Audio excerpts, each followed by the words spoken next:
Hello दोस्तों। दिसंबर की ठंडी रात, जब ठंड ने अपने चरम पर पहुंचकर हर शख्स को अपने घरों में कैद कर रखा था। सड़कें सुनसान और हवा में एक अजीब सा सन्नाटा बिखरा था।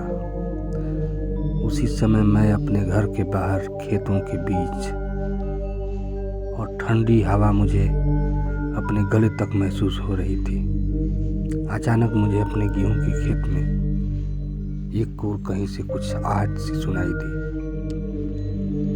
फिर भी मैं उस आवाज़ को और उस आहट को नज़रअंदाज करते हुए पानी चलाने लगा। यह आवाज़ न जाने कहाँ से आ रही थी, लेकिन यह मुझे अपने रोंगटे खड़े करने पर मजबूर कर रही थी। मैं सोचता हूँ कि शायद यह हवा की आवाज़ होगी, लेकिन फिर से वह आवाज़ आती रही, बराबर, लगातार, हर बार। इस बार यह आवाज़ और भी तेज हुई। मैं अपने गेहूं के खेत में उस आवाज़ को नज़रअंदाज करने की कोशिश करता रहा, लेकिन वह आवाज़ और वह आहट बार बार मेरे सामने और मेरे ज़हन में दौड़ती रही। मैं गेहूं के खेत की ओर बीचों बीच अपने आप को अकेला पाया। पानी की धारा तेजी से बह रही थी। दिसंबर की सर्द रात, और उस सर्द रात के साथ साथ काली रात मुझे बहुत ही डरा रही थी।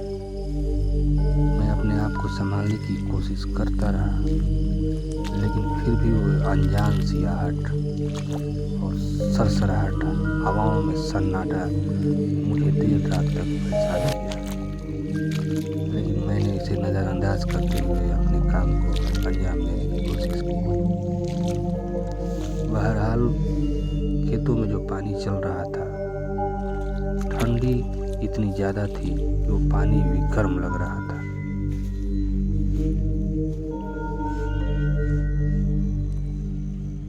मैं अपने आप को उस आहट से बचाने की कोशिश करता रहा, लेकिन यह आवाज़ देर तक मेरे कानों में और मेरे ज़हन में घुस गई थी। मैं पानी से बचता तो कभी आहट से बचता, तो कभी ठंड से बचता। आखिर मैं किस किस से अपने आप को बचाता।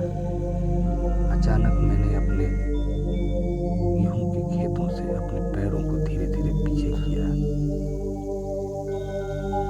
उसे अगर आप कभी महसूस किए हैं तो मेरी बातों को आप जरूर गहराई से सुन रहे होंगे और समझ रहे होंगे, क्योंकि सर्द रात दिसंबर की बहुत ही भयावह थी।